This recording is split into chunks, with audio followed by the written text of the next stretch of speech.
ইমাম আহমদ বিন হাম্বল রাহিমাহুল্লাহ তার মুসনাদের ভেতরে দীর্ঘ হাদিস এনেছেন।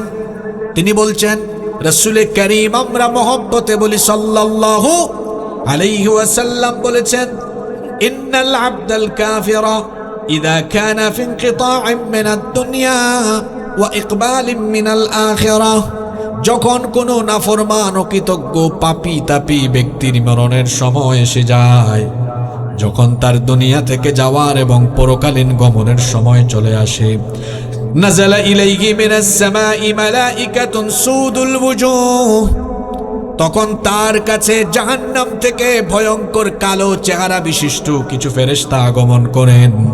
মাহুমুল মুসুহ, সেই ফেরেশতাদের সাথে জাহান্নামের দুর্গন্ধযুক্ত মোটা কাফনের কাপড় থাকে। ফায়াজলিসুনা মিনহু মাদ্দাল বাসার, এরপরে ওই ভয়ঙ্কর চেহারা বিশিষ্ট ফেরেশতারা মৃত্যু পথযাত্রী ওই গুনাহগার ব্যক্তির চোখের সামনে বসে যায়। সুম্মা ইয়াজিউ মালাকুল মাউত হাত্তা ইয়াজলিসা ইনদা রাসিহি, অতঃপর মালাকুল মউত, আমাদের দেশে মৃত্যুর ফেরেশতাকে অনেকে বলে আজরাইল। আজরাইল নামে কোনো ফেরেশতা নাই, এই ফেরেশতার নাম হচ্ছে মালাকুল মউত। বলেন তো মৃত্যুর ফেরেশতার নাম কি? সবাই বলেন মালাকুল।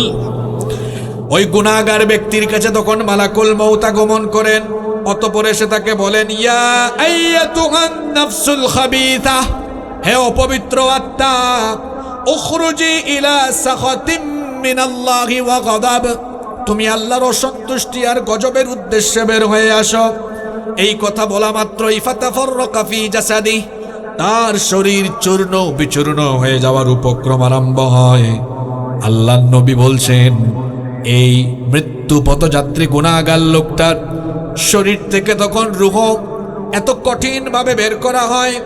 আল্লাহর নবী বলেছেন, ফাতাফাররাকা ফি জাসাদি ফায়ান্তাজিউহা কামা ইউনতাজিউস সুফুদু মিনাস সুফিল মাবলুল, ভেজা পশম থেকে বাঁকা কাটা বিশিষ্ট লোহাকে টেনে হিচড়ে বের করলে তার যতটা না কষ্ট হবে, ওই গুনাহগার ব্যক্তি মরণের সময় তার চাইতে আরো বেশি কষ্ট পাবে।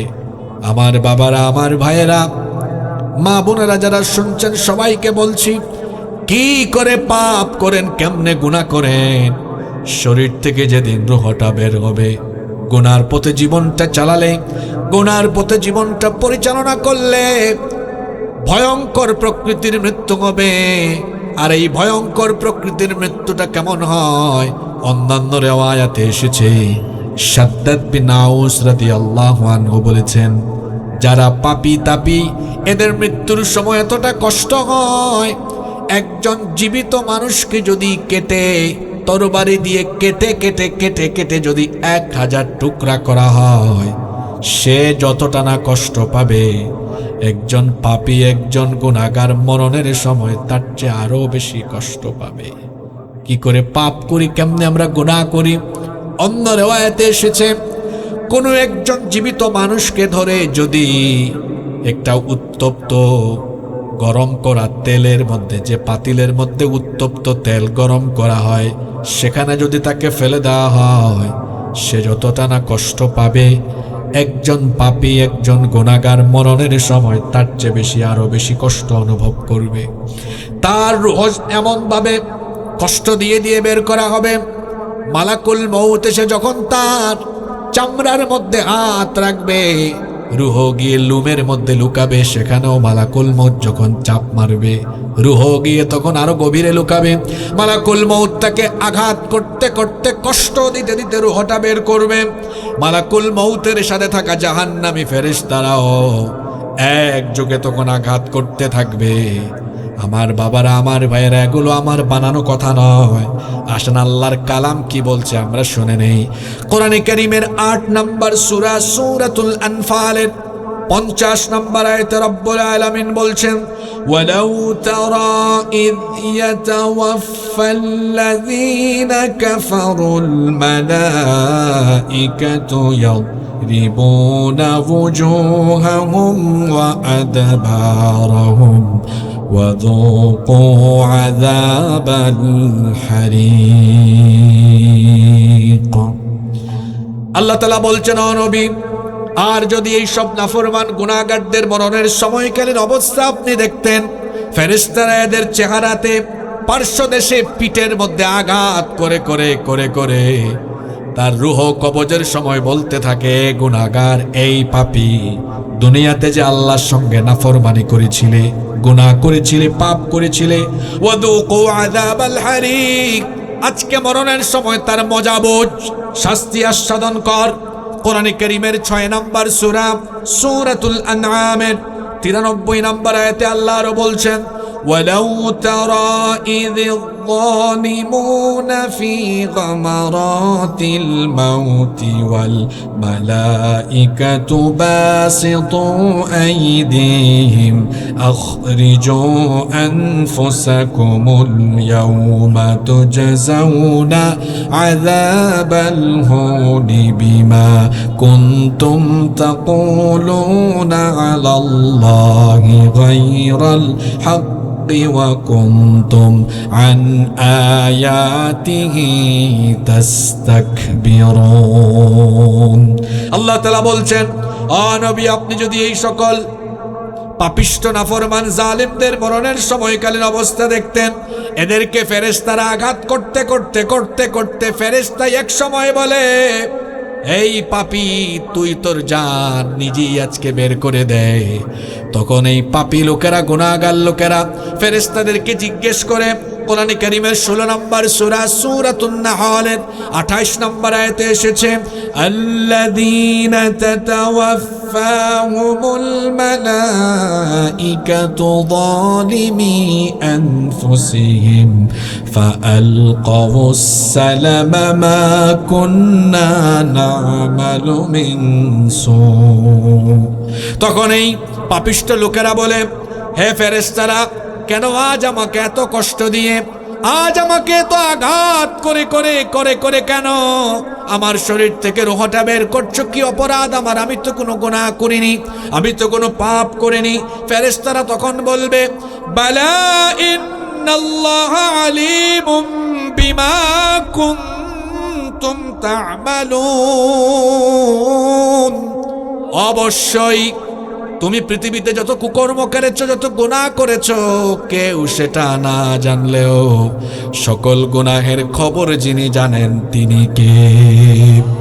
ফেরেশতারা এদেরকে কষ্ট দিয়ে দিয়ে দিয়ে দিয়ে রুহটা যখন বের করবে, রুহ যখন একেবারে গলার কাছে চলে আসবে, আহারে কি আশ্চর্য অবস্থা! যখন কোনো লোক মারা যায়, আমি অনেক লোককে মৃত্যুবরণ করার সময় আমি তাদের কাছে ছিলাম, তাদের মৃত্যুকালীন অবস্থা দেখেছি। অনেক মানুষ আমার হাতেই মারা গিয়েছে, দেখেছি কিভাবে মানুষ মরণের সময় ছটফট ছটফট করে। দেখবেন কিছু কিছু মানুষ মরণের সময় চক্ষুগুলোকে মোটা মোটা করে ফেলে, বড় করে ফেলে, কারো আবার মুখ দিয়ে ফেনা বের হয়, কেউ কেউ আবার চিৎকার করতে থাকে। কারণ জীবনে প্রথমবার যখন সে মালাকুল মউতকে দেখে, তখনই তার শরীরের মধ্যে ভয়ঙ্কর পরিস্থিতি সৃষ্টি হয়ে যায়। মালাকুল মউতকে দেখলেই পাপিষ্ঠ লোকেরা ভয়ে তাদের কলিজাটা গলা পর্যন্ত চলে আসে।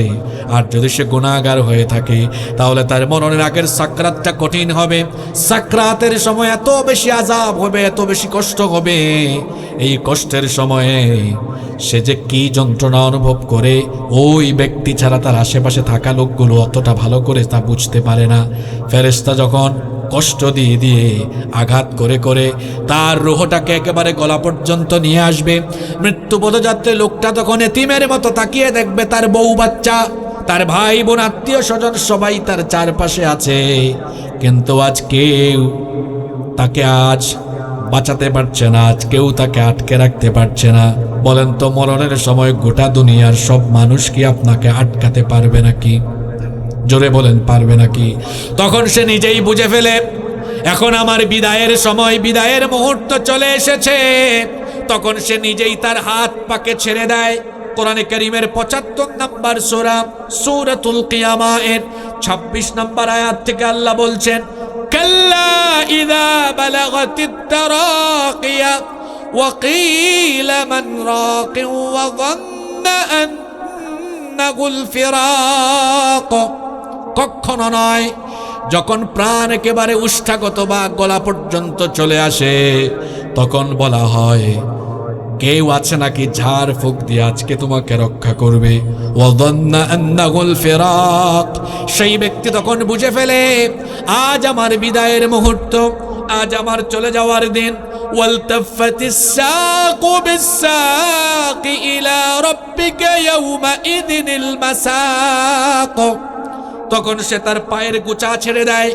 আমি নিজে অনেক মানুষকে দেখেছি প্যারালাইসিসে আক্রান্ত, হাত বাঁকা হয়ে গিয়েছে, পাও বাঁকা হয়েছে, কিন্তু মরণের সময় নিজের হাত পা নিজেই সে সোজা করে দিয়েছে। বলেন তো এমন চিত্র আপনারা দেখেছেন কিনা? আমাকে আল্লাহ নিজের চোখে এটা দেখায়াছেন।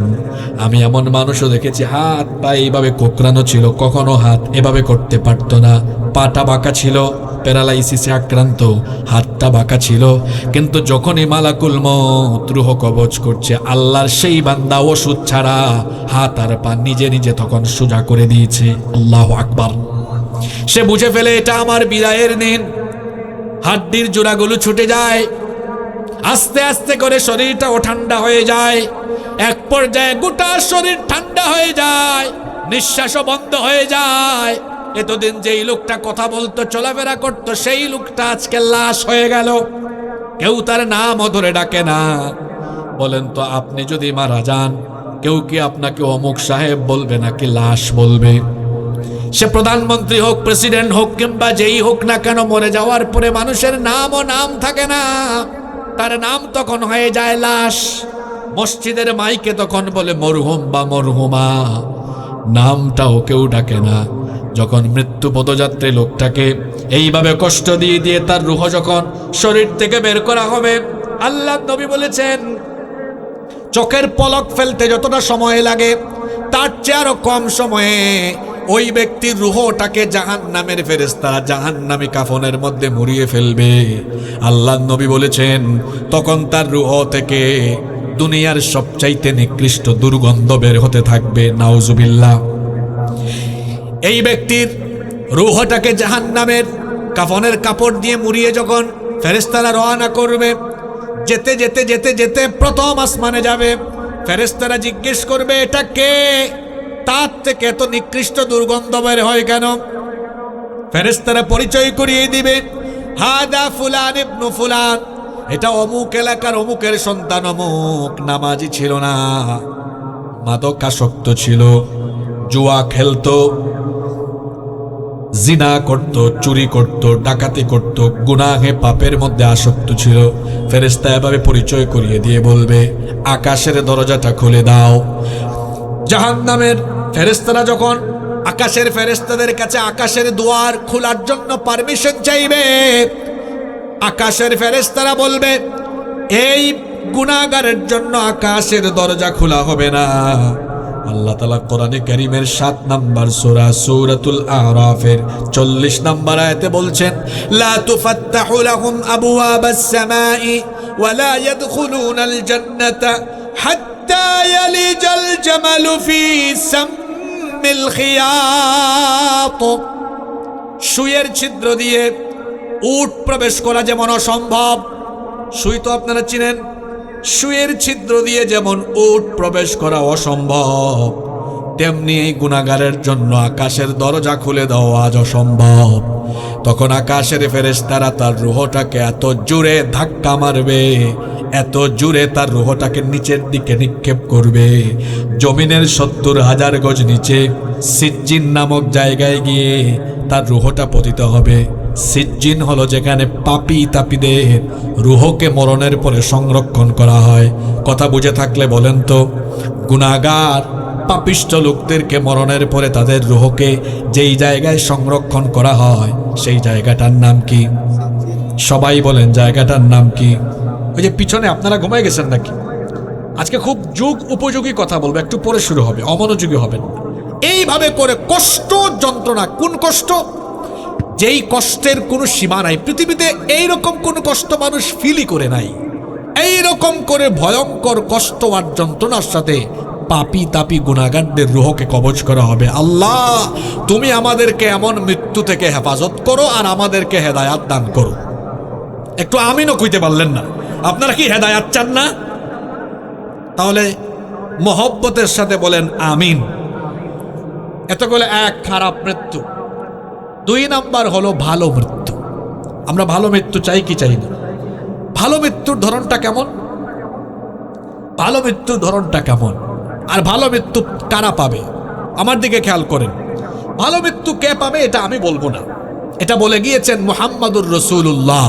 সকলে পড়ি সাল্লাল্লাহু। তিরমিজি শরীফের বর্ণনায় হাদিস এসেছে, আল্লাহর নবী বলেছেন, ইদা আরাদাল্লাহু বিআবদিন খায়রান ইস্তামালাহ। আল্লাহ যেই ব্যক্তির কল্যাণ চান, আল্লাহ যেই ব্যক্তির ভালো চান, মঙ্গল চান, আল্লাহ ওই ব্যক্তিকে কল্যাণের যোগ্য করে তোলেন। সাহাবীরা কথাটা বুঝলেন না, এজন্য সাহাবীরা জিজ্ঞেস করলেন, কাইফা ইস্তামিলুহু ইয়া রাসূলুল্লাহ? আমরা বলি সাল্লাল্লাহু আলাইহি ওয়াসাল্লাম। সাহাবীরা প্রশ্ন করলেন, ওগো আল্লাহর রাসূল, কি করে একজন মানুষকে কল্যাণের যোগ্য করে গড়ে তোলা হয়? আল্লাহর নবী তখন বললেন, ইউওয়াফিকুহু লিআমালিন সালিহিন ক্বাবলাল মাউত। আল্লাহ যার ভালো চান, আল্লাহ যার মঙ্গল চান, ওই লোকটাকে মরণের আগ পর্যন্ত আল্লাহ তাআলা নেক কাজে ভালো কাজ করার তৌফিক দিয়ে দেন। নেক কাজ, ভালো কাজ চাইলেই করা যায় না, এটার জন্য তৌফিক আসতে হয় কার তরফ থেকে? এই দেখেন উদাহরণ দিই, ওই যে দেখেন কিছু লোক হাঁটাহাঁটি করছে, দেখছেন? তাকান, তাকান না আপনারা, আশ্চর্য কথা, তাকান। এরা কি এখানে আসতে পেরেছে? বলেন আসতে পেরেছে? আল্লাহ এদেরকে কবুল করে নাই। আপনাকে আল্লাহ ভালোবাসেন, আপনাকে আল্লাহ পছন্দ করেন, এজন্য আল্লাহ এখানে ওখানে না রেখে আল্লাহ আপনাকে জান্নাতের বাগানে এনেছেন। এটা একটু উদাহরণ দিয়ে বুঝাই। এই হাদিসটার ব্যাখ্যা কি বলা হয়েছে এখানে? আল্লাহ যাকে ভালোবাসেন, আল্লাহ তাকে দয়া করে কল্যাণের পথে রাখেন। একটু উদাহরণ দিয়ে বুঝাই। ওই যে এখানে আগুন লেগে গিয়েছে, একটা 4-5 বছরের বাচ্চা, মনে করেন এটা উনার ছেলে, কথার কথা, উনার ছেলে যদি ওই আগুনের দিকে হাঁটা আরম্ভ করে, তিনি কি তখন বসে ওয়াজ শুনবেন, না বাচ্চাকে গিয়ে আনবেন? কথা বলেন। কেন? উনার বাচ্চার প্রতি উনার অন্তরে দয়ামায়া আছে না নাই? এই দয়ামায়া দিয়েছেন কে? এটার পরিমাণ কত? বেশি না। দয়াকে আল্লাহ 100 টুকরা করে, আল্লাহ 99 টুকরা তার কাছে রেখে 1 টুকরা সবাইকে ভাগ করে দিয়েছেন। তো উনি পাইছেন কত? 1 টুকরার ভাগ। এই 1 টুকরার ভাগ পেয়ে তিনি যদি তার সন্তানকে আগুনের দিকে যাচ্ছে দেখে ফিরায়া আনেন, কেন? সন্তানের প্রতি কি আছে? মায়া আছে। ঠিক তদ্রূপ ভাবে আল্লাহ যদি কোনো ব্যক্তির প্রতি মায়া মহব্বত আল্লাহ যদি পয়দা করে ফেলেন, এই ব্যক্তি গুনার দিকে গেলে, খারাপ পথে গেলে, আল্লাহ তখন তার নিজের রহমত দিয়ে তাকে গুনার পথ থেকে ফিরায় এনে ভালো কাজ করার তৌফিক দান করে দেন। তাহলে আল্লাহর ভালোবাসার পাত্র সবাই হতে পারে। এজন্য বলেছি, এই হাদিসটার ব্যাখ্যা দিচ্ছিলাম যে আল্লাহ যাকে ভালো মৌত দিতে চান, আল্লাহ তাকে দয়া করে ভালো কাজ করার তৌফিক দান করেন। আমি কি আজকে এখানে আসতে পারতাম আল্লাহ আমাকে তৌফিক না দিলে? আপনারা কি এখানে আসতে পারতেন আল্লাহ তৌফিক না দিলে? আল্লাহ দোয়া করছে তোমার কাছে, তুমি আমাদেরকে মরণের আগ পর্যন্ত এইভাবে কোরআনের পথে থাকার তৌফিক দান করো। আসেন এবার, কোরআনের পথে, দিনের পথে থাকলে পরে ভালো মৌতটা কেমন হবে? খুব লম্বা হাদিস এটা, এই একই হাদিস ইমাম আহমদ বিন হাম্বল রহমতুল্লাহ আলাই লম্বা হাদিস এনেছেন তার মুসনাদের ভেতরে। কষ্ট হচ্ছে না তো আপনাদের? এই 2 পয়েন্টের পরেই শুরু হবে আসল কথা। ভালো মৃত্যু আপনারা সবাই চান কি চান না? ভালো মৃত্যুর আলামত আছে 7টা। কয়টা? আবার ভালো মৃত্যু পাওয়ার আমলও আছে 6টা। এগুলো খুব সংক্ষেপে সংক্ষেপে বলবো ইনশা। আসেন, ভালো মৃত্যু কারা পায়? এই যে বললাম, আল্লাহ যাদেরকে দয়া করে ভালো পথে রাখেন তারাই ভালো মৃত্যু পায়। আল্লাহ তুমি আমাদেরকে ভালো পথে, ন্যাক পথে কবুল করে নাও। নেকির পথে, ভালো পথে চলতে চলতে যাদের মরণের সময় চলে আসে, তাদের মৃত্যুটা তখন কেমন হয় খেয়াল করে শুনেন। আল্লাহ নবী বলেছেন, ইন্নাল আবদাল মুমিনা ইযা কানা ফি ইনকিতাইম মিনাদ দুনিয়া ওয়া ইকবালিম মিনাল আখিরাহ। যখন কোনো মুমিন ব্যক্তির, ভালো মানুষ, নেককার মানুষের মরণের সময় চলে আসে, নাযালা ইলাইহি মিনাস সামাই মালাইকাতুম বিদুল ওয়ুজুহ কাআন্না ওয়ুজুহাহুমুশ শামস। তখন এই লোকটার মৃত্যুর সময় জান্নাত থেকে শুভ্র চেহারা, এত সুন্দর চেহারার ফেরেশতা আসেন। হাদিসে এসেছে এদের চেহারার সৌন্দর্য সূর্যের আলোকে পর্যন্ত ম্লান করে দিবে। আল্লাহু আকবার। এই রকম সুন্দর চেহারার ফেরেশতা এই ব্যক্তির নিকটে আগমন করেন। মাহুম কাফানুম মিন আকফানিল জান্নাহ, তাদের সাথে জান্নাতের কাফনের কাপড় থাকে। ওয়াহানুতুম মিন হানুতিল জান্নাহ, তাদের সাথে জান্নাতের উত্তম সুগন্ধি থাকে। হাত্তা ইয়াজলিসু মিনহুম আদাল বাসার, এই জান্নাতি ফেরেশতারা এসে এই নেককার লোকটার চোখের সামনে বসে। হাত্তা সুম্মা ইয়াজিউ মালাকুল মাউত হাত্তা ইয়াজলিসা ইনদা রাসি, অতঃপর মালাকুল মাউত আসেন। আসার পরে লোকটার মাথার কাছে বসার পরেই বলেন, আসসালামু আলাইকুম, আপনার উপরে সালাম। সুবহানাল্লাহ কইতে মন চাইল না। চিন্তা করেন, একজন ভালো মানুষকে এসে মালাকুল মউত জান কবজার আগে সালাম দেয়। সুবহানাল্লাহ। কথাটা আমার বানানো নয়, কোরআনে কারীমের 16 নম্বর সূরা সূরাতুন নাহলের 32 নম্বর আয়াত আল্লাহ তাআলা বলছেন, আল্লাযীনা তাতাওয়াফাহুমুল মালাইকাতু তাইয়্যিবিনা ইয়াকুলুনা সালামুন আলাইকুম উদখুলুল জান্নাতা বিমা কুনতুম তা'মালুন। আল্লাহ তাআলা বলছেন, পবিত্র লোক নেককার লোকদের মৃত্যুর সময় ফেরেশতা এসেই বলে, সালামুন আলাইকুম উদখুলুল জান্নাতা বিমা কুনতুম তা'মালুন। তোমার উপরে সালাম, তুমি যে দুনিয়াতে ভালো কাজ করেছো সেজন্য জান্নাতের সুসংবাদ গ্রহণ করো। সালাম দেওয়ার পরে মালাকুল মউত রূহ কবজ করার আগে একটা কথা বলে, কথাটা কি শোনেন। মালাকুল মউত তখন বলে, ইয়া আইয়াতুহান নাফসুত তাইয়্যিবা, হে পবিত্র আত্মা, প্রশান্ত আত্মা, উখরুজি ইলা মাগফিরাতিম মিনাল্লাহি ওয়া রিদওয়ান, তুমি আল্লাহর ক্ষমা আর সন্তুষ্টির উদ্দেশ্যে বের হয়ে আসো। এই কথা বলা মাত্রই তার রূহকে এমন ভাবে কবজ করা হয়, শরীর থেকে রূহটা এত সহজ করে বের করা হয়। আল্লাহর নবী বলেছেন, ফাতাখরুজু তাসিলু কামা তাসিলুল কাতরাতু মিন ফিস সিকা, পানির কলসি থেকে পানি ঢাললে যেমন খুব সহজেই পানি বের হয়ে যায়, ঠিক তেমনি এই ভালো মানুষ নেককার মানুষের শরীর থেকে রূহটাও খুব সহজে বের হয়ে যায়। সুবহানাল্লাহ। ফেরেশতা তখন তাকে জান্নাতের দৃশ্য দেখাতে থাকে। জান্নাতের দৃশ্য সে যখন দেখে, জান্নাত দেখে দেখে দেখে দেখে সে আনন্দে মাতোয়ারা হয়ে যায়, হাসতে থাকে, হাসতে হাসতে দুনিয়া থেকে যায়।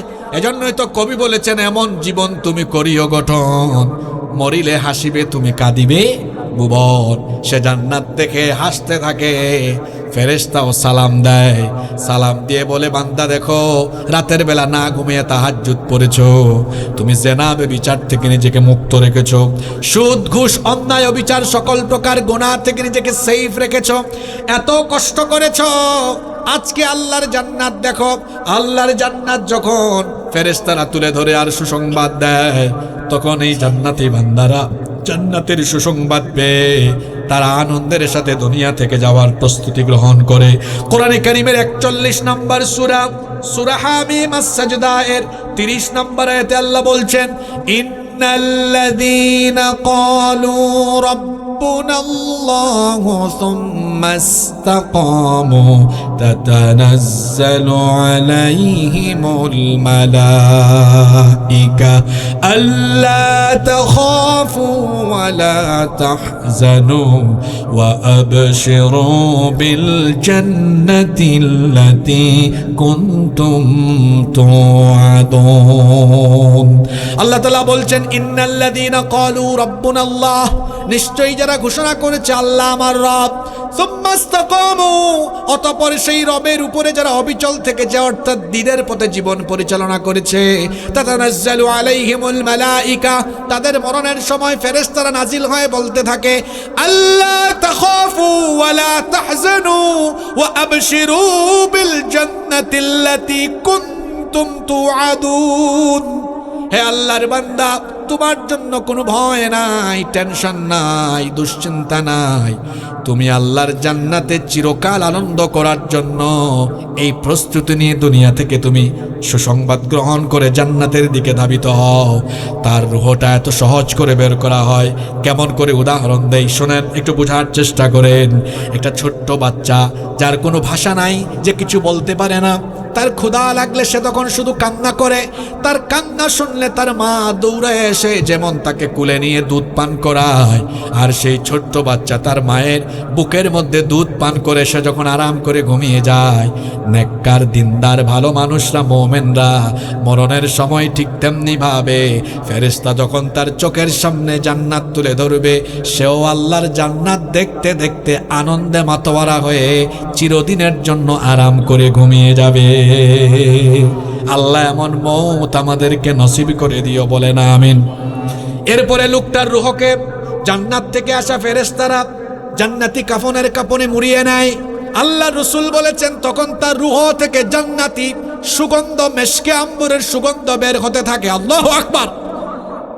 তার রূহকে নিয়ে যখন যেতে যেতে যেতে যেতে প্রথম আকাশে যাওয়া হয়, তখন প্রথম আকাশের ফেরেশতারা বলে, মান হাদা, এটাকে?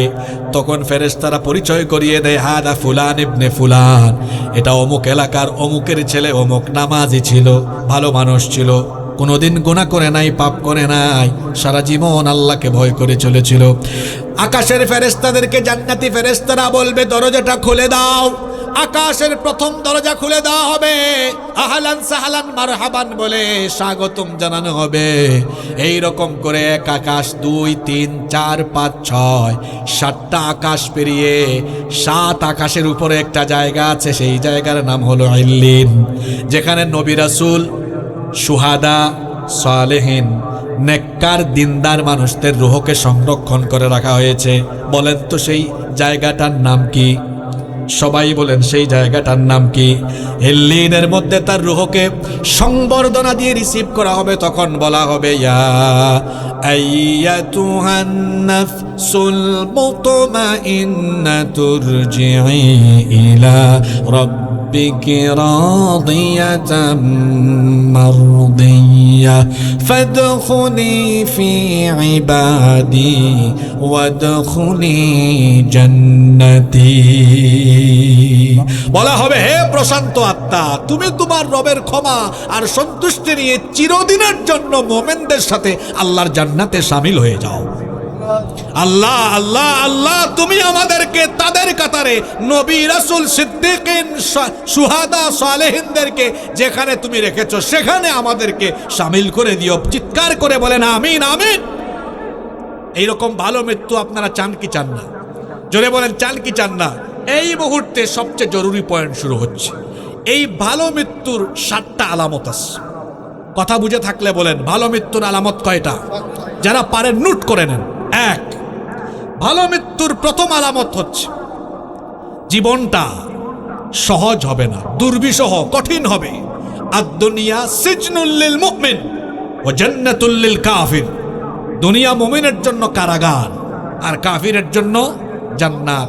ভালো মৃত্যু পাওয়া মানে এই নয় যে দুনিয়াতে খুব ভালো সুখে শান্তিতে আরামায়েশে থাকা, বরং ভালো মৃত্যুর লক্ষণ হলো মৃত্যুর আগ পর্যন্ত জীবনে দুঃখ, কষ্ট, বিপদ, আপদ, বালা, মুসিবত, মামলা, হামলা, ফাঁসি, জেল, জুলুম, জরিমানা, এইরকম পরীক্ষার মাধ্যমে জীবনটাকে, যিনি পরীক্ষার মাধ্যমে আপনাকে ইমানের পরীক্ষা নিবেন, জোরে বলেন তো তিনি কে?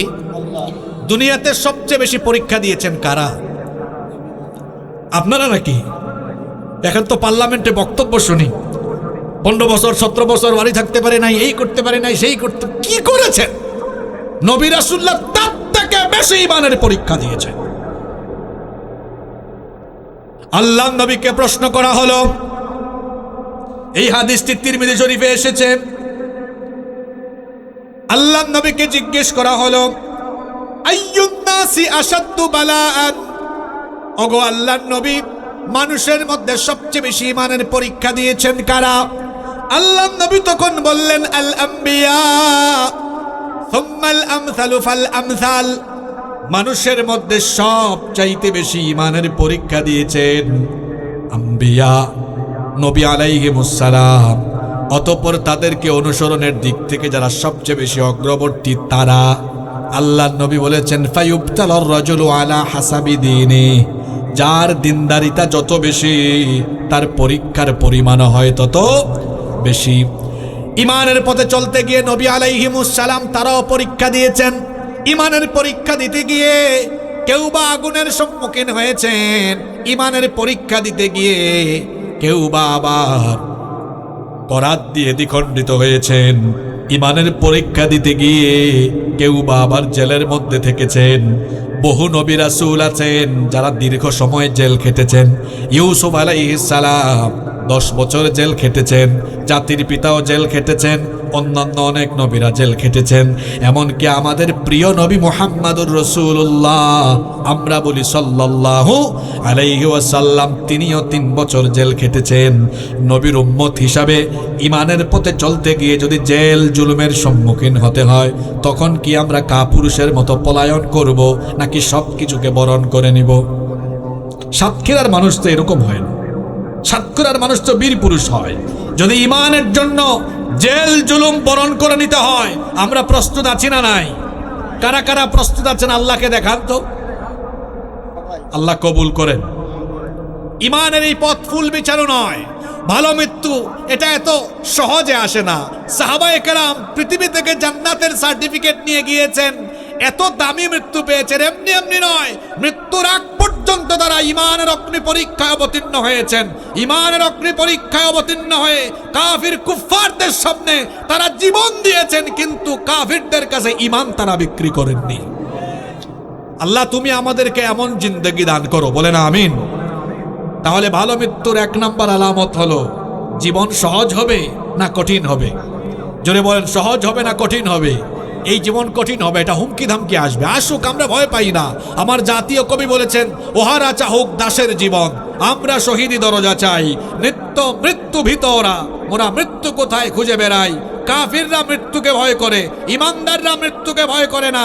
ইমানদাররা সিংহের মতো বাঁচে, বিড়ালের মতো বাঁচে না। আল্লাহ আমাদেরকে ইমান দিয়ে আমাদের অন্তরকে তুমি মুনাওয়ার করে দাও, পরিপূর্ণ বানিয়ে দাও, বলে না আমিন। তাহলে ভালো মৃত্যুর 1 নম্বর আলামত, জীবন সহজ হয় না। জীবন কি হয়? কঠিন হয়। কেমন কঠিন? দুঃখ, কষ্ট, বিপদ আপদ, যন্ত্রণা, বালা মুসিবত দিয়ে আল্লাহ পরীক্ষা করবেন। আপনারা প্রস্তুত আছেন তো? এই যে খুব সুখের সময় পার করছেন, তাই না? সুখের পরে কি আছে? প্রস্তুত থাকতে হবে সব সময়ের জন্য। 2, ভালো মৃত্যুর 2 নম্বর আলামত হলো মৃত্যুর সময় ললাট, এই কপাল ঘর্মাক্ত হওয়া, ঘেমে যাওয়া, এইটাও ভালো মৃত্যুর আলামত। আল্লাহ নবী বলেছেন, তিরমিজি, নাসাই, মুসনাদে আহমদ, বিখ্যাত হাদিসের 3টি গ্রন্থে হাদিস বর্ণিত হয়েছে। নবী করিম সাল্লাল্লাহু আলাইহি ওয়াসাল্লাম বলেছেন, আল মুমিনু ইয়ামুতু বিআরাকিল জাবিন, মুমিন ব্যক্তি তার ললাটের মধ্যে ঘাম নিয়ে মৃত্যুবরণ করে। তার মানে হলো মরণের সময় মুমিনের কপাল ঘামে। আল্লাহর নবী, বিশ্ব নবী, রাহমাতাল লিল আলামিন মুহাম্মাদুর রাসূলুল্লাহ, সবাই পড়েন সাল্লাল্লাহু আলাইহি ওয়াসাল্লাম, রাহমাতাল লিল আলামিন, তিনি যখন দুনিয়া থেকে বিদায় নেন, তার কপাল প্রচন্ড রকম ঘামাচ্ছিল। মা আয়েশা রাদিয়াল্লাহু আনহাকে বলেছেন, আয়েশা একটা পানির পাত্র আনো। ওই পানির পাত্রে হাত চুবিয়ে চুবিয়ে আল্লাহর নবী বারবার তার কপালটা তিনি মুছতেছিলেন। মুমিন ব্যক্তিরা যখন দুনিয়া থেকে মারা যায়, দুনিয়া থেকে চলে যায়, তাদের কপাল ঘামে। এটাও ভালো মৃত্যুর একটা আলামত, বলেছেন মুহাম্মদ, আমরা বলি সাল্লাল্লাহু আলাইহি ওয়াসাল্লাম। ভালো মৃত্যুর 3 নম্বর আলামত হলো জুমার রাতে কিংবা জুমার দিনে ইন্তেকাল হওয়া। আল্লাহর নবী বলেছেন, মা মিন মুসলিমিন ইয়ামুতু ইয়াওমাল জুমআতি আও লাইলাতাল জুমআতি ইল্লা ওয়াকাহুল্লাহু ফিতনাতাল কবর।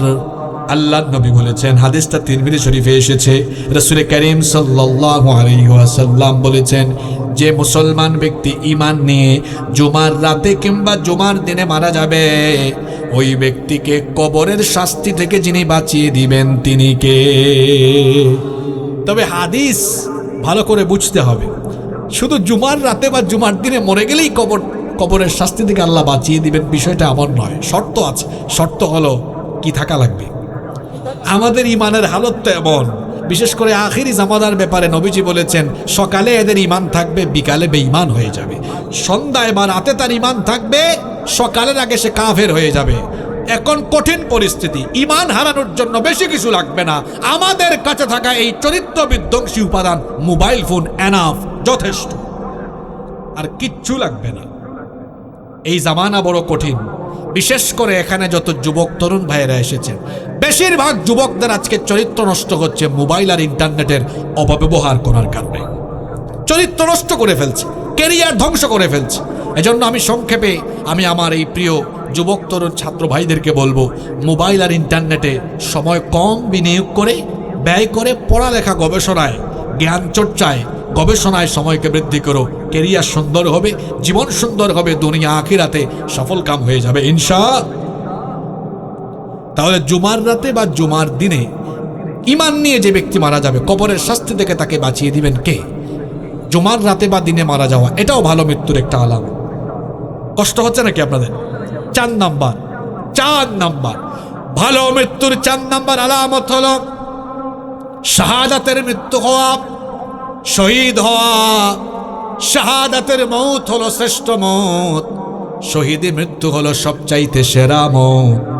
বলেন তো, কোনো মানুষ যদি রোগে সুখে আক্রান্ত হয়ে অথবা যে কোনোভাবে মারা যায়, স্বাভাবিকভাবে যে ব্যক্তি মারা যাবে, মারা যাওয়ার পরে প্রত্যেক ব্যক্তির কাছ থেকে হিসাব এবং বিচার নেওয়া হবে কি হবে না? অবশ্যই সকলের মৃত্যুর পরে হিসাব আছে, বিচার আছে। কিন্তু যারা শহীদ হয়, শহীদদের কাছ থেকে আল্লাহ কোনো হিসাব নেন না, শহীদদের আল্লাহ কোনো বিচারও করেন না। আল্লাহ তাআলা তাদেরকে বিনা হিসাবে, বিনা বিচারে তার জান্নাত দান করে দেয়। এজন্য শাহাদাতের মৌত হলো শ্রেষ্ঠ মৌত। এজন্য আমার আপনার নবী রাহমাতাল লিল আলামিন মুহাম্মাদুর রাসূলুল্লাহ মহব্বতে বলেন সাল্লাল্লাহু আলাইহি ওয়াসাল্লাম, তিনিও আল্লাহর কাছে শাহাদাতের মৌত চাইতেন। নবীজি বলতেন, আমার মন চায় আমার মৌত, আমি জিহাদ করে লড়াই করে শহীদ হই।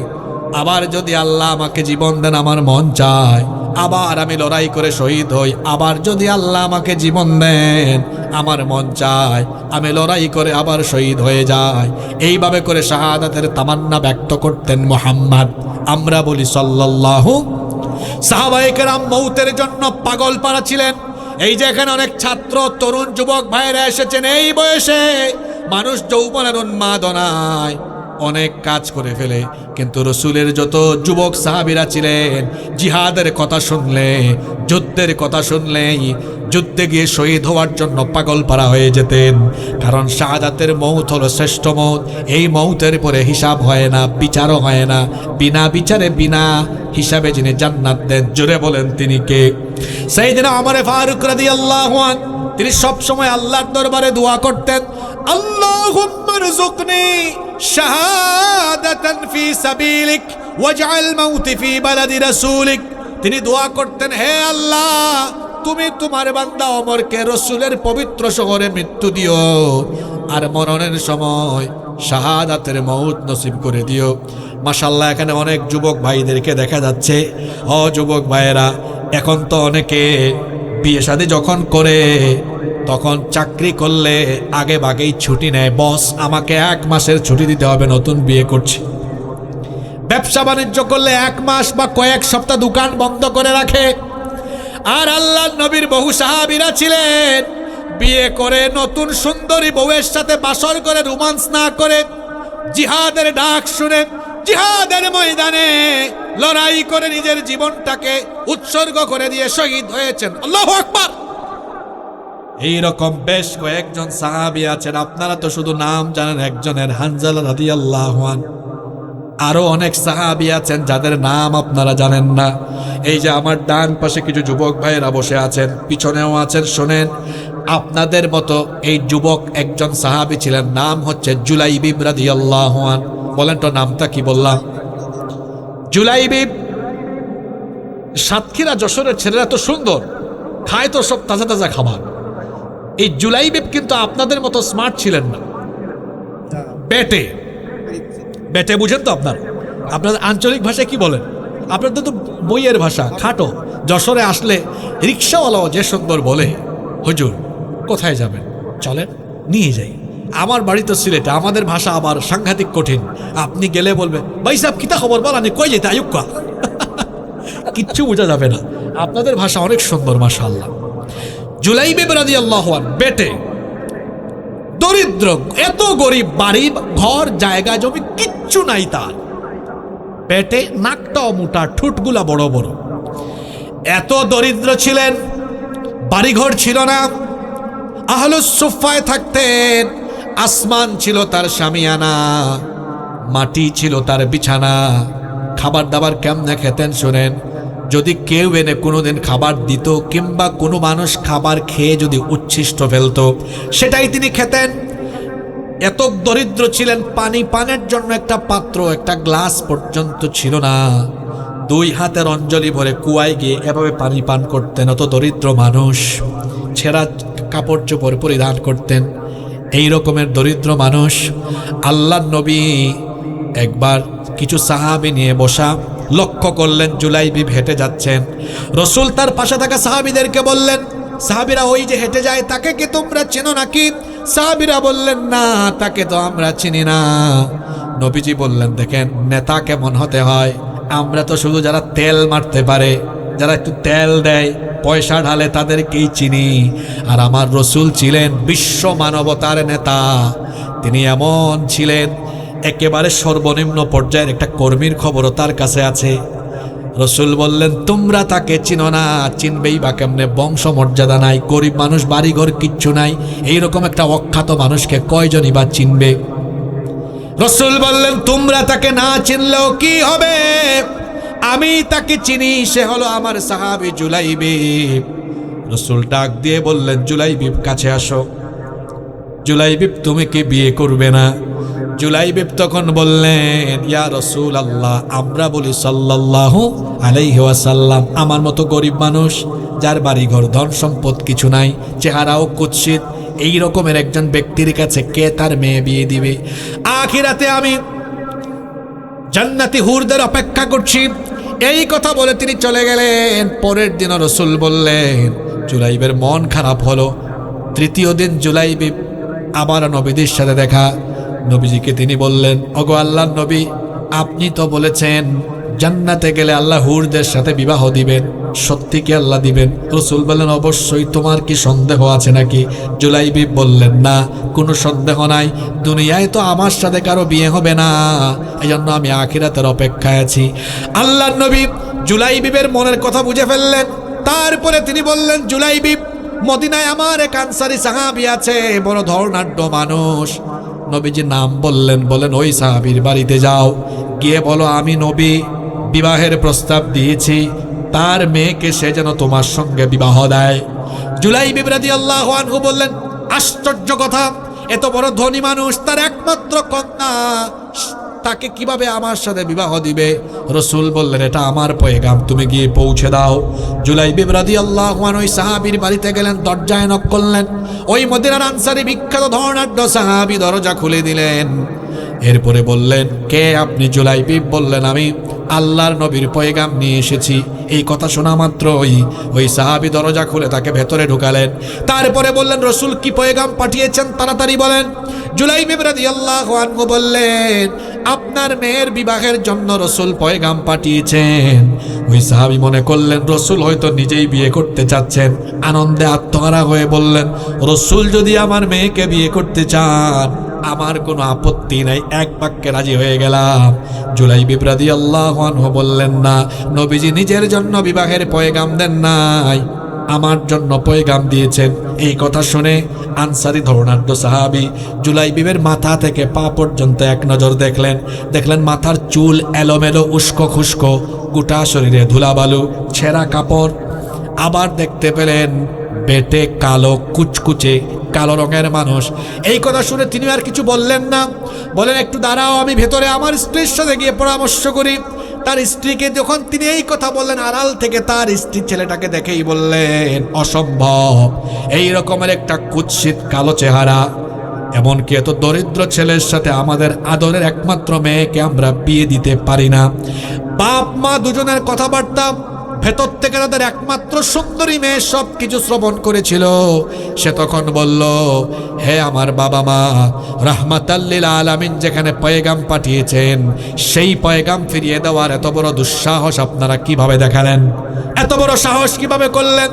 মা বাবা দুজনে তখন মেয়েকে বললেন, হে আমাদের মেয়ে, তুমি হয়তো আবেগের বশবর্তী হয়ে সিদ্ধান্ত নিচ্ছ, একটু আড়াল থেকে ছেলেটাকে দেখে নাও, বিবাহের স্বাদ নষ্ট হয়ে যাবে, রুচি চলে যাবে। মেয়ে তখন বললেন, দেখতে চাই না ছেলে কেমন, জানতেও চাই না ছেলে কেমন। রসুল আমার জন্য যার পয়গাম পাঠিয়েছেন, বিনা উজরে বিনা বাক্যে আমি তা মেনে নিলাম। বিবাহ হয়ে গেল। চিন্তা করেছেন কি ভাগ্য জুলাইবিবের? গরিব মানুষ, বাড়ি নাই, ঘর নাই, কালো বিয়ে করেছেন মদিনার ধনাঢ্য আনসারী সাহাবীর একমাত্র সুন্দরী মেয়েকে। আল্লাহু আকবার! কি কপাল দেখেন। গিয়েছেন ফুলসজ্জা বাসর ঘরে, বাহির থেকে আওয়াজ শোনা গেল, আইনা জুনুদুল্লাহ, মুজাহিদরা কোথায়? রসুল জিহাদের ডাক দিয়েছেন। বর্ণনাকারী সাহাবী বলছেন, তীরের শলা থেকে ধনুক যেমন দ্রুত গতিতে বের হয়ে যায়, জুলাইবিবি এই কথা শুনে তার নতুন বিবির কাছ থেকে দ্রুত গতিতে বিদায় নিয়ে উলঙ্গ তরবারি হাতে নিয়ে জিহাদের ময়দানে গিয়ে অসংখ্য কাফিরকে জাহান্নামে পাঠিয়ে তিনিও তার জীবনটাকে কুরবানি করে দিলেন। যুদ্ধ শেষ হয়ে গেল।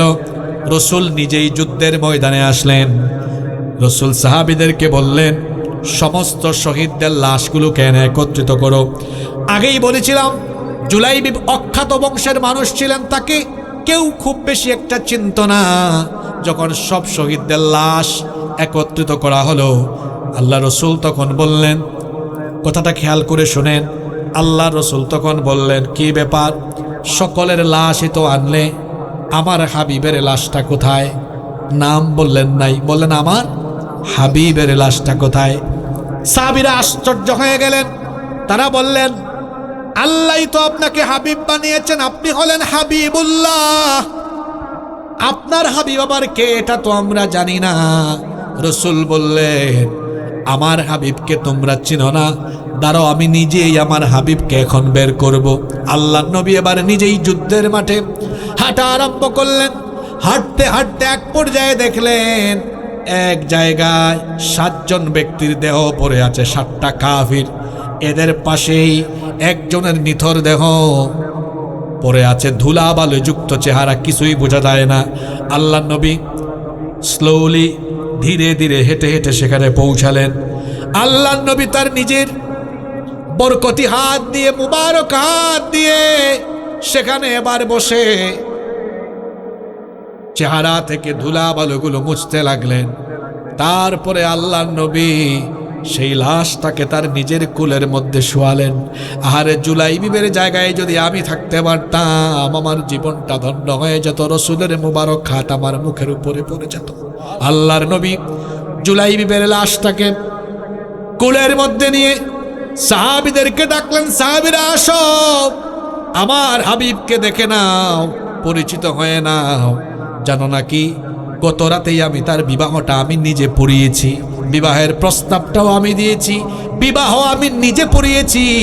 মদিনার ধনাঢ্য আনসারী সাহাবীর একমাত্র মেয়েকে আমার জুলাইবিব বিয়ে করেছে, কিন্তু জুলাইবিব প্রমাণ করেছে সে তার বউয়ের চেয়ে আমি রসুলকে বেশি ভালোবাসে। আমি যদি বলি রসুলকে কে কে ভালোবাসেন, সবাই এখানে হাত তুলবেন। আমি জানি এটা মুখ দিয়ে দাবি করার বিষয় নয়। নবীজি বলেছেন, সেই ব্যক্তি ইমানদার হতে পারবে না, লা ইউমিনু আহাদুকুম হাত্তা আকুনা আহাব্বা ইলাইহি মিন ওয়ালিদিহি ওয়া ওয়ালাদিহি ওয়ান নাসি আজমাইন। তোমাদের কেউ ততক্ষণ পর্যন্ত মুমিন হতে পারবে না যতক্ষণ না আমি তার কাছে, তার পিতা মাতা, সন্তান সন্ততি, এমনকি দুনিয়ার সব কিছুর চাইতে প্রিয় না হব। রসুল বললেন, সাহাবীরা দেখো, জুলাইবিব কথায় নয় কাজে প্রমাণ দিয়েছে। নতুন বিবিকে রেখে আমার প্রতি এশক, আমার প্রতি মহব্বত, এটা এমনভাবে কাজ করেছে, আমার আহ্বানে সাড়া দিয়ে সে এখানে তার জীবনটাকে কোরবান করে দিয়েছে। তখন আল্লাহর নবী জুলাইবিবের দিকে তাকিয়ে বললেন, সাহাবীরা সাক্ষী থাকো, আমি ঘোষণা দিলাম, জুলাইবিবরে তুমি আমার আমি তোমার। ছেলেরা এখন গার্লফ্রেন্ডকে এই কথা বলে, ওগো শুনছো, তুমি আমার আমি তোমার। ব্যাককল ছেলে। আল্লাহ রাসূল বলছেন, জুলাইবিব তুমি আমার আমি তোমার। আল্লাহু আকবার। জুলাইবিবের লাশটাকে আল্লাহর নবী ডান দিকে ঘুরাই দিলেন। সাহাবীরা বললেন, রাসূল আপনি তার চেহারাকে ডান দিকে ঘুরিয়ে দিয়েছেন কেন? আল্লাহ রাসূল বললেন, তোমরা তো জানো না আমার জুলাইবিব বড় লাজুক লজ্জাশীল। তার শাহাদাতে আল্লাহ এত খুশি হয়েছেন, তার শাহাদাতে আল্লাহ এত খুশি হয়েছেন, তার রূহকে গ্রহণ করার জন্য ফেরেশতাদের সাথে জান্নাত থেকে ঝাঁকে ঝাঁকে পরীর, জান্নাত থেকে ঝাঁকে ঝাঁকে হুরেরা এখন আগমন করছে। সুবহানাল্লাহ। সে লজ্জাশীলের জন্য আমি তার চেহারাকে ঘুরিয়ে দিই। এভাবে সাহাবীরা শহীদ হওয়ার জন্য পাগল পারা ছিলেন। পরিস্থিতি হতে পারে এমন, হয়তো আল্লাহর দিনের জন্য জীবন দেওয়া লাগতে পারে, শহীদ হওয়া লাগতে পারে। তখন কি আমরা ঘরে বসে থাকবো? শাহাদাতের তামান্না কার কার অন্তরে আছে? হাত তুলেন তো। মাশাআল্লাহ, হাত নামান। যারা, স্লোগান দেওয়া লাগবে না, যারা যারা আপনারা যারা হৃদয় থেকে সত্যি হাত তুলেছেন, সুসংবাদটা নেন। আল্লাহ রসুল কি বলেছেন শুনেন। যারা আপনারা হাত তুললেন, যদি হৃদয়ের তামান্না থেকে সত্যি সত্যি হাত তুলে থাকেন, আল্লাহ নবী বলেছেন, মান সাআলাল্লাহু আশ-শাহাদাতি বিসিদকিন বাল্লাগাহুল্লাহু মানাজিলাশ শুহাদাই ওয়া ইম্মা তাআলা ফিরাশি। যেই ব্যক্তি হৃদয় থেকে সত্যি সত্যি শাহাদাতের তামান্না লালন করে, সেই ব্যক্তি যদি শহীদ না হয়ে বিছানায় মারা যায়, অন্তরে শাহাদাতের তামান্না থাকার কারণে তাকে যিনি শাহাদাতের মর্যাদা দিয়ে দিবেন তিনি কে? জিহাদের ময়দানে শহীদ না হয়েও, না চা লাগবে না, আমি মাহফিলে চা খাই না, লাগবে না, বসেন, আপনিও শুনেন, আরাম করে বসেন, কষ্ট হচ্ছে আপনাদের। জিহাদের ময়দানে শহীদ না হয়েও কিছু মানুষ শহীদের মর্যাদা পেয়ে যায়। হাদিসগুলো বলতে গেলে সময় লাগবে, আমি সংক্ষেপে বলি তারা কারা। যেমন আল মাতউন শহীদ, হাদিসে এসেছে আল্লাহ রাসূল বলেছেন, মহামারীতে আক্রান্ত হয়ে যারা মারা যায় তারা শহীদ। ওয়াল গারিকু শহীদ, পানিতে ডুবে যারা মারা যায় তারাও শহীদ। ওয়া সাহিবু দাতিল জানবি শহীদ ওয়াল মাবতুন শহীদ, পেটের পীড়ায় আক্রান্ত হয়ে যারা মারা যায় তারাও শহীদ। আবার ওই যে ভবন চাপা পড়ে ধসে পড়ে মারা যায় না, তারাও শহীদ। আবার যারা দুর্ঘটনায় মারা যায়, ঈমান থাকলে তারাও শহীদ। এই যে আমাদের ভাই শহীদ, জানে না, পানি লাগবে না, মেহেদি হাসান দুর্ঘটনায় মারা গিয়েছে, ঈমান আছে। আমরা দোয়া করছি, আল্লাহ তুমি তাকে শাহাদাতের মর্যাদা দিয়ে দাও। তাহলে জিহাদের ময়দানে শহীদ না হয়েও কিছু মানুষ শাহাদাতের মর্যাদা পায়। আমরা আল্লাহর কাছে দোয়া করছি, আল্লাহ মরতেই তো একদিন হবে, আমাদের সকলকে তুমি দয়া করে শাহাদাতের মর্যাদা দান করে দিও। এত আস্তে আমিন বললেন। আপনারা কেমন মৌত চান?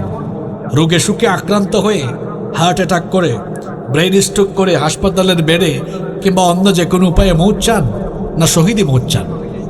বাবারা ভাইয়েরা যেভাবেই মরেন, বিচার আছে, হিসাব আছে। শহীদ হলে লাভ আছে, হিসাবও নাই, বিচারও নাই। কিয়ামতের দিন সব মানুষ কিভাবে হাসরের মাঠে উঠবে? এরকম কাপড় চোপড় পঠে না। ইহশারুন নাসু ইয়াউমাল কিয়ামাতি হুফাতান উরাতান গারলা। আল্লাহর নবী বলেছেন, উলঙ্গ হয়ে, কাপড় চোপড় ছাড়া, খাতনাবিহীন নগ্ন পদে খালি পায়ে হাসরের মাঠে উঠবে। কিন্তু কিছু মানুষ হাসরের মাঠে উঠবে ভিন্ন প্রকৃতিতে।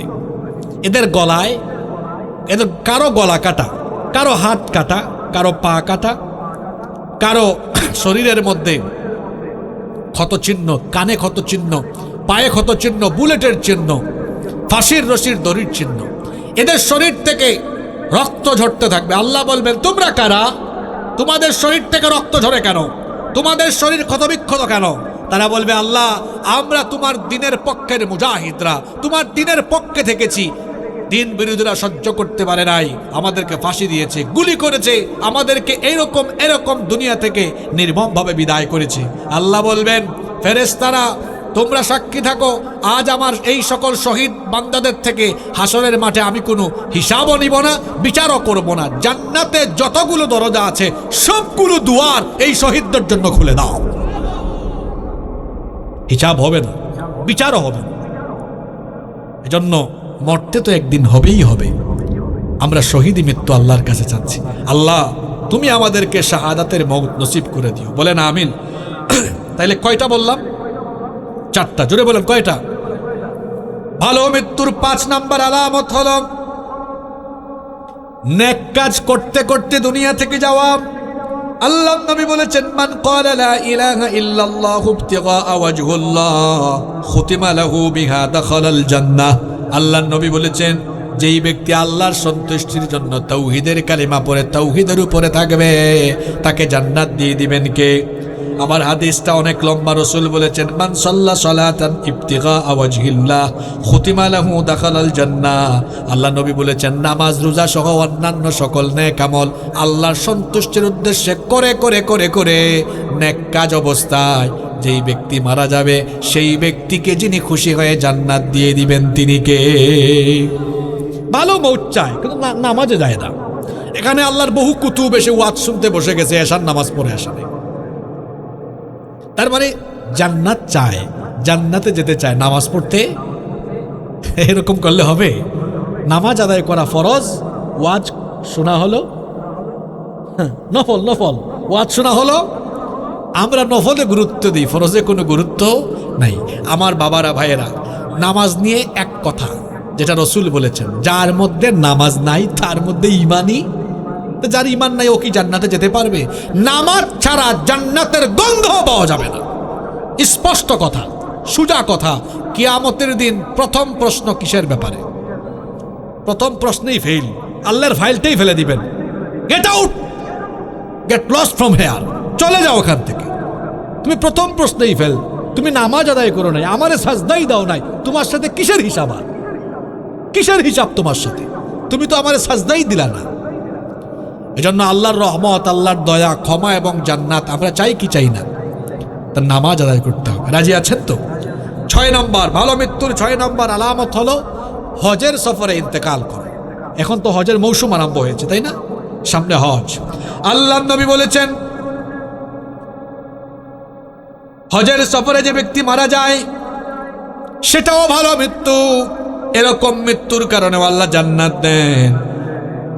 ইবনে আব্বাস রাদিয়াল্লাহু আনহুমা, তার থেকে হাদিসটা এসেছে, তিনি বলছেন, বাইনামা রাজুলুন ওয়াকিফুন বিআরাফা, আরাফার মাঠে আমরা এক ব্যক্তিকে দেখলাম, ইদ ওয়াকা আন রাহিলাতিহি ফাওয়াকাসাতহু, সেই ব্যক্তি তার বাহন থেকে পড়ে ওখানে মারা গেল।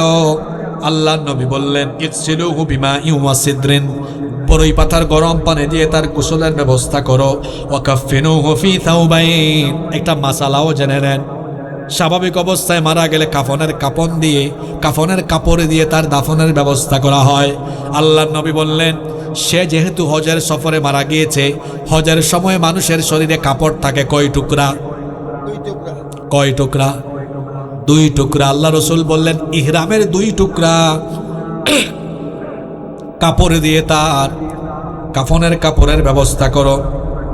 ওয়ালা তুহাদ্দিতুহু ওয়ালা তুখাম্মিরু রাসাহু, দুনিয়ার কোনো আতর বা সুগন্ধি তার শরীরে বা কাপড়ে লাগিও না, এমনকি তার মাথাটাও ঢেকে দিও না। স্বাভাবিকভাবে মানুষ মারা গেলে কবরে যখন নামানো হয়, মাথাটাকে কি করা হয়? ঢেকে দেওয়া হয়। রসুল বললেন, তার মাথাটাকেও ঢেকে দিও না। ফাইন্নাহু ইউবাসু ইয়াউমাল কিয়ামাতি মুলাব্বিয়া, কারণ কিয়ামতের দিন সে তালবিয়া পাঠ করতে করতে হাসরের মাঠে উঠতে থাকবে। এটা পানির কারণ না, পোকা ঢুকে গেছে, একটু জিকির করেন, লা ইলাহা।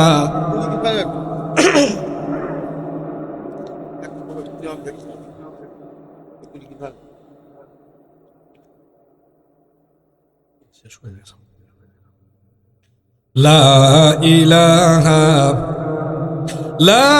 ইলাহা ইল্লাল্লাহু মুহাম্মাদুর রাসূলুল্লাহ সাল্লাল্লাহু এই হাদিস শুনে কেউ আবার হজে গিয়ে 10তলা হোটেলের উপর থেকে লাফ দিয়ে সুইসাইড করিয়েন। বাঙালি তো আজব, যে শুনে আসছি বাংলাদেশে হুজুর ওয়াজ করেছে হজের সফরে মারা গেলে জান্নাত পাওয়া যাবে, তাই বলে কি সুইসাইড করলে? এটা হচ্ছে যে কোনো ব্যক্তি হজে গিয়েছে আর ওখানেই তার মৌত হয়েছে, ওইরকম হইলে। তো 6টা গেল। নাম্বার 7, 7 নাম্বার ভালো মৃত্যুর 7 নাম্বার আলামত হলো মরণের সময় মুখ দিয়ে কালেমা বের হওয়া। সুবহানাল্লাহ পড়েন। অনেক মানুষ আছে কিন্তু মুখ দিয়ে কালেমাও বের হয় না। এটার জন্য তৌফিক লাগবে, নসিব লাগবে, আল্লাহর রাজি খুশি লাগবে। আল্লাহ নবী বলেছেন, মান কানা আখিরি কালামিহি লা ইলাহা ইল্লাল্লাহ দাখালাল জান্নাহ। যেই ব্যক্তির আখিরি কালেমা হবে পড়েন লা ইলাহা ইল্লাল্লাহ, মহব্বতে পড়েন, প্রত্যেকেই পড়েন লা ইলাহা ইল্লাল্লাহ মুহাম্মাদুর রাসূলুল্লাহ সাল্লাল্লাহু। আল্লাহ তুমি আমাদেরকে মরণের সময় প্রত্যেকের মুখ দিয়া এই কালেমাটা বের করে দিও। যারা আমিন কইতে পারলো না, আল্লাহ তুমি এদেরকে হেদায়াত দান করো। এটা মুখ দিয়ে বের হইতে পারে, নসিবের ব্যাপার। আপনি মনে করতেছেন কেন বলতে পারবো না, কেন বলতে পারবেন না, ওটা ওই টাইমে বুঝবেন, সব অবশ হয়ে যাবে মিয়া। আল্লাহ যদি বলতে না দেন, বলতে পারবেন আপনি? আল্লাহ তৌফিক দেওয়া লাগবে। এই জন্য বলেছি আল্লাহ তৌফিক দিয়ে দিও, বলেন আমিন। তো ভালো মৃত্যুর আলামত বলেছি কয়টা? শেষ পয়েন্টে এসেছে। কথায় আছে না, শেষ ভালো যার সব ভালো। এবার বলেন ভালো মৃত্যু চান কি চান না? ভালো মৃত্যুর জন্য 6টা কাজ করবেন, ইনশাআল্লাহ আল্লাহ ভালো মৃত্যু দিয়ে দিবেন। কয়টা কাজ মুখস্থ করবেন, একটু পরে আমি আদায় করব। 1, ভালো মৃত্যুর জন্য 1 নাম্বার যে কাজ করবেন, সব সময় যদি পারেন অজু অবস্থায় থাকবেন। কি অবস্থায় থাকবেন? সব সময় অজু অবস্থায় থাকবেন। আনাস রাদিয়াল্লাহু আনহুকে রাসূল একবার বললেন, ইয়া বুনাই ইন ইসতাতা'তা আল্লা তাবিতা ইল্লা আলা ওযুইন ফাফআল। আনাস, যদি পারো সব সময় অজু অবস্থায় থাকো, যদি এটা করতে পারো, শোনো, যদি তুমি অজু অবস্থায় থাকো আর অজু অবস্থায় মরণ হয়ে যায়, অতিয়া শাহাদা, আল্লাহ তোমাকে শাহাদাতের মর্যাদা দিয়ে দিবেন। অনেকে স্বপ্নে রাতের বেলা উল্টা পাল্টা দেখে, ঘুমাইছি তো উল্টা, ঘুমাইছে তো উল্টা, শয়তানের মতো উপর হয়ে ঘুমায়, চিত হয়ে ঘুমায়। আর রসুল ঘুমাতেন কিভাবে? কথা বলে না, কিভাবে? ডান কাতে। ঘুমের সময় আমলগুলো করে ঘুমান, উল্টা পাল্টা কিছু হবে না, অজু করে ঘুমান। রসুল মেরাজ থেকে ফিরে এসে বেলাল রাদিয়াল্লাহু আনহু, বেলাল তুমি কি করো বলো তো, কি করো তুমি বলো, তোমার কি স্পেশাল আমল আছে? তিনি বললেন সব আমলই আপনি জানেন। বললেন না, এমন কোনো আমল বলে যেটা সব সময় করো। বেলাল রাদিয়াল্লাহু আনহু বললেন আমি সব সময় অজু অবস্থায় থাকি, কখনো অজু চলে গেলে সাথে সাথে অজু করে তারপরে 2 রাকাত নামাজ আবার আদায় করি। আল্লাহ রসুল বলেন এই আমলটা ছাড়িও না, আল্লাহ এই আমলের কারণে তোমাকে এত মর্যাদা দিয়েছেন, আমি রসুল নিজে জান্নাতে তোমার পায়ের আওয়াজ শুনে এসেছি। ভালো মৃত্যু পেতে হলে 1 নাম্বার আমল বলছি, সব সময় অজু অবস্থায় থাকেন। 2, নামাজ ছাড়া যাবে না। নামাজ ছাড়া 5 ওয়াক্ত নামাজ মাআল জামাআহ, জামাতের সাথে আদায় করতে হবে। পারবো তো? 3, আল্লাহকে ভয় করে চলো, তাকওয়া ভিত্তিক জীবন যাপন করো। আল্লাহকে ভয় করা, সকল কাজে আল্লাহর ভয়। কেউ যেটা দেখেন না সেটা দেখেন কে, কেউ যেটা জানে না সেটা জানেন কে, সর্বাবস্থায় আল্লাহকে ভয় করা। 4, অন্তরে সব সময় শাহাদাতের তামান্না রাখা। ওই যে বললাম একটা হাদিস একটু আগে, শাহাদাতের তামান্না রাখলে কেউ যদি শহীদ নাও হয়, তামান্না থাকার কারণে মরার পরে শহীদের মর্যাদা দিয়ে দিবেন কে? 5, সব সময় আল্লাহর দরবারে ভালো মৃত্যুর জন্য দোয়া করা। এই দোয়াটাও কিন্তু নামাজের ভেতরে আছে। আমাদের দেশে মানুষ নামাজে তাড়াহুড়া করে আর দোয়া নামাজ শেষে লম্বা করে, উল্টা হয়ে গেছে। আরব দেশে দেখে গেলে দেখা যায় নামাজ লম্বা, নামাজের পরে মোনাজাতও তারা করে না। আর আমার দেশে নামাজ শর্ট, মোনাজাত লম্বা। আছে না নাই? ভালো মৃত্যুর জন্য আল্লাহর দরবারে দোয়া করবেন, এই দোয়াটা নামাজের ভিতরে আছে। কোথায় আছে সেটাও বলি।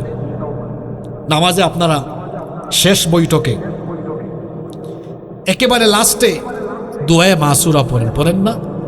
আল্লাহুম্মা ইন্নী যালামতু নাফসি যুলমান কাসীরা ওয়া লা ইয়াগফিরুয যুনুবা ইল্লা আনত ফাগফির লি মাগফিরাতাম মিন ইনদিকা ওয়ারহামনি ইন্নাকা আনতাল গফুরুর রহিম।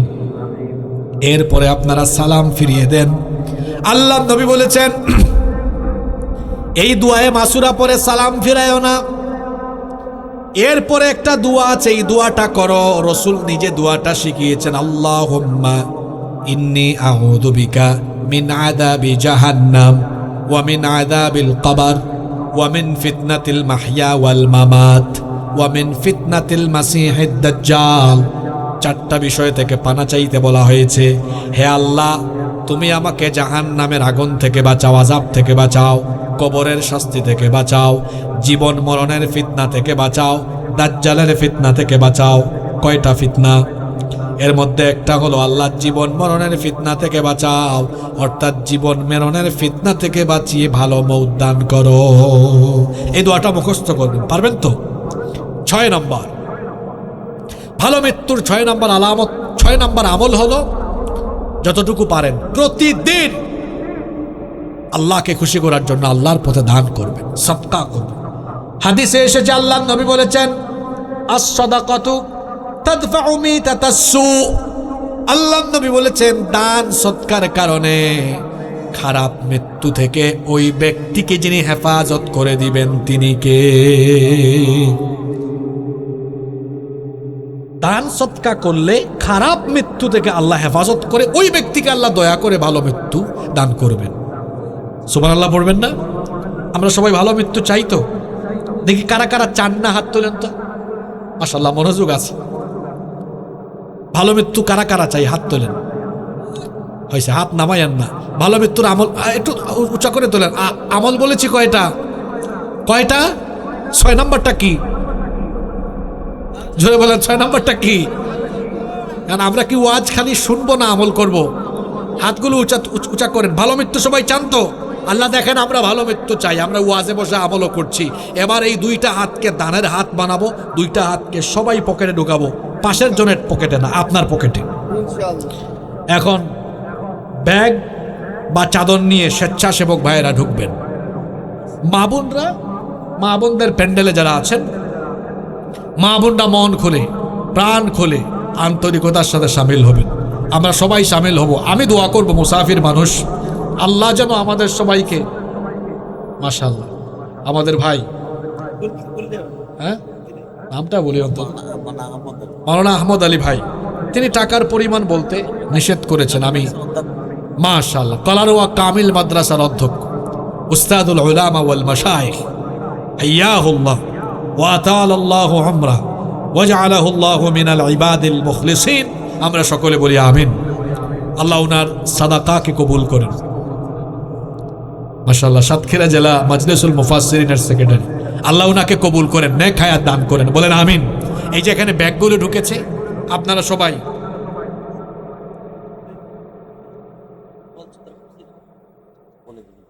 আচ্ছা 14ই মে যে আমি বলছি, মাশাআল্লাহ, সাবেক মেয়র, পৌরসভার মেয়র, মাশাআল্লাহ, পৌরসভার সাবেক মেয়র আক্তারুল ইসলাম সাহেব কত দিয়েছেন বলতে হবে না নাকি? আচ্ছা, দিয়েছেন, আল্লাহ কবুল করে। আল্লাহ তো জানেন ফিগার কত, তাই না? আরেকজন দিয়েছেন, আল্লাহ কবুল করেন। অ্যামাউন্ট আল্লাহ জানেন, সবার নামও আল্লাহ তাআলা জানেন। পৌরসভার আমির দিয়েছেন, মাশাআল্লাহ, আল্লাহ কবুল করেন, বলেন আমিন। অ্যামাউন্ট আল্লাহ জানেন। পৌরসভার দায়িত্বশীল তিনিও দিয়েছেন, মাশাআল্লাহ, মাশাআল্লাহ, আল্লাহ কবুল করেন, বলেন আমিন। এই যে লাল ব্যাগ নিয়ে যারা গিয়েছেন, ভাইরা দিয়েছেন তো সবাই, আলহামদুলিল্লাহ। তাহলে দেখি আমরা একটু রিভিউ করি, সামারি করি, মুলাখাস আজকের আলোচনার। আজকে আমরা আলোচনা করেছি মৃত্যু নিয়ে। প্রথমে বলেছি মৃত্যুর ধরন কয়টা, একটু সবক দেন। কয়টা? খারাপ, ভালো। এরপরে পরবর্তী পয়েন্টে আলোচনা করেছি ভালো মৃত্যুর আলামত কয়টা? 8টা না, আপনি একটা বাড়ায় ফেলছেন। কয়টা? 7টা। আর ফাইনালি বলেছি ভালো মৃত্যু পাওয়ার জন্য আমল কয়টা? আপনারা আবার 6 নম্বর আমলটা জায়গায় বসে করেছেন। আল্লাহ তাআলা আমাদেরকে ভালো মৃত্যু পাওয়ার জন্য ভালো পথে, ন্যাক পথে, দিনের পথে চলার তৌফিক দেন। ইমানি জিন্দেগি এবং ইমানি মরণ যেন আল্লাহ আমাদেরকে নসিব করে দেন। আমরা সকলে বলি আমিন। কেউ দাঁড়াবেন না। মাহফিল ইন্তেজামিয়া কমিটির কোনো আখিরি কথা থাকলে আমরা শুনবো, না থাকলে আমরা মোনাজাতের আগে আমি বলবো। আগামী 14ই মে গোয়াল চত্বর হাফিজিয়া মাদ্রাসা মাঠে মাওলানা আজিজুল ইসলাম জিহাদি সাহেব তিনি সেখানে কথা বলবেন। আপনাদেরকে দাওয়াত করা হয়েছে এবং শিল্পী অ্যাডভোকেট রুকনুজ্জামান তিনি সেখানে নাশিদ পরিবেশন করবেন। আপনারা সবাই যাবেন ইনশাআল্লাহ। ইন্তেজামিয়া কমিটির কোনো আখিরি কথা থাকলে আমরা শুনবো, না থাকলে আমরা মোনাজাতে চলে যাব। আল্লাহুম্মা আমিন। আলহামদুলিল্লাহি রাব্বিল আলামিন والصلاة والسلام على أشرف الأنبياء والمرسلين ربنا ظلمنا أنفسنا وإن لم تغفر لنا وترحمنا لنكونن من الخاسرين رب العالمين 2 দিন ব্যাপী তাফসীর মাহফিলের আজকের সমাপনী রজনীতে সমাপনী অধিবেশনে আলোচনা শেষ করে আমরা হাত তুললাম। মাবুদ গো, আমরা যারা হাত তুলেছি জীবনে জানা অজানা অনেক গোনা পাপ ভুল ত্রুটি করে ফেলেছি। মাবুদ গো, আমাদের গোনার দিকে না তাকিয়ে তোমার রহমতের দিকে লক্ষ্য করে আমাদের জীবনের সমস্ত গোনা খাতা তুমি মাফ করে দাও। রব্বুল আলামিন আমাদের স্ত্রী সন্তান পরিবার পরিজন সবাইকে মাফ করে দাও। আমাদের কলিজার টুকরা আব্বা আম্মাকে তুমি মাফ করে দাও। আল্লাহ, আমাদের যাদের আব্বা আম্মা দুনিয়া থেকে চলে গিয়েছেন আমাদের আব্বা আম্মার কবরকে তুমি জান্নাতুল ফেরদাউস বানিয়ে দাও। আমাদের যাদের আব্বা আম্মা বেঁচে আছেন নেক হায়াত বাড়িয়ে দাও। যতদিন তারা বেঁচে থাকবেন আমাদেরকে আমাদের আব্বা আম্মার খেদমত করার তৌফিক দান করে দাও। আল্লাহুম্মা গফিরলি ওয়া লিওয়ালিদাইয়া ওয়া কুর রাব্বিরহামহুমা কামা ربياني صغيرا رب ارحمهما كما ربياني صغيرا رب العالمين আমাদের যত আত্মীয় স্বজন কবরে চলে গিয়েছেন তাদেরকে মাফ করে দাও। এই গোপীনাথপুর এলাকায় যত মুর্দেগান শুয়ে আছেন আল্লাহ সবাইকে তুমি মাফ করে দাও। আল্লাহ, বিশেষ করে আমাদের ভাই মেহেদি হাসান মিরাজ, মেহেদি হাসান, আল্লাহ তুমি তাকে মাফ করে দাও। তুমি তাকে শাহাদাতের সর্বোচ্চ মর্যাদা দান করে দাও। রব্বুল আলামিন বৃষ্টি স্নাত আবহাওয়াকে উপেক্ষা করে 2 দিন ব্যাপী মাহফিল হয়েছে। এই মাহফিলে আমরা যারা এসেছি, যারা দান সদকা করেছি, সাহায্য সহযোগিতা করেছি, আল্লাহ আমাদের সকলকে কবুল করে নাও। কিয়ামতের দিন এই মাহফিলকে আমাদের সকলের জন্য নাজাতের জারিয়া বানিয়ে দিও। রব্বুল আলামিন আমাদের আরেক ভাই ইব্রাহিম দুনিয়ার থেকে চলে গিয়েছেন। আল্লাহ, আমাদের ইব্রাহিম ভাইকে মাফ করে দাও। তার কবরটাকে তুমি জান্নাতের বাগান বানিয়ে দাও। আল্লাহ, অসংখ্য মা বোনেরা মাহফিলে এসেছেন, মা বোনদেরকে মাফ করে দাও। তাদেরকে আবেদা সালেহা কানেতা বানিয়ে দাও। রব্বুল আলামিন 2 দিন ব্যাপী মাহফিলে যারা আলোচনা করেছেন উলামা মাশায়েখদের সম্মান বাড়িয়ে দাও, ইজ্জত বাড়িয়ে দাও, নেক হায়াত দারাজ করে দাও। গোপীনাথপুর যুব কমিটির ভাইয়েরা, যুবক তরুণ ভাইয়েরা অক্লান্ত পরিশ্রম করেছেন, দিনের পর দিন কষ্ট করে কোরআনের এই বাগান তারা সাজিয়েছেন। আল্লাহ, আমার যুবক ভাইদের গুনাহ খাতা মাফ করে দাও। আল্লাহ, এই যুবক ভাইদের আব্বা আম্মাকে মাফ করে দাও। প্রত্যেকটি যুবককে তুমি দ্বীনের জন্য কবুল করে নাও। আল্লাহ, বাড়ি ফিরে যাওয়া পর্যন্ত রাস্তাঘাটে তুমি আমাদের নিরাপত্তা দানকারী, হেফাজতকারী হয়ে যাও। রব্বুল আলামিন আমাদেরকে তুমি আজীবন দিনের উপরে অটল অবিচল থাকার তৌফিক দিয়ে দাও। মিডিয়ার অনেক ভাইয়েরা দূর দূরান্ত থেকে এসেছেন, আল্লাহ তাদেরকে কবুল করে নাও, তাদেরকে ইখলাসের সাথে কাজ করার তৌফিক দিয়ে দাও। আল্লাহ, অনেক পলিটিশিয়ানরা এখানে এসেছেন, তাদেরকে তুমি কবুল করে নাও জনগণের খেদমতে, জনগণের কল্যাণে। তারা যেন আমানতদারিতার, জবাবদিহিতার অনুভূতি নিয়ে কাজ করতে পারেন, সেই তৌফিক তুমি তাদেরকে দান করে দাও। রব্বুল আলামিন আমাদের সবাইকে তুমি আজীবন কোরআনের পথে কবুল করে নাও। সাল্লাল্লাহু তাআলা আলা খায়রি খালকিহি মুহাম্মাদিন ওয়া আলিহি وأصحابه أجمعين بفضل سبحان ربك رب العزة عما يصفون وسلام على المرسلين والحمد لله رب العالمين وجاء الآخر كلامنا عند الموت لا إله إلا الله محمد رسول الله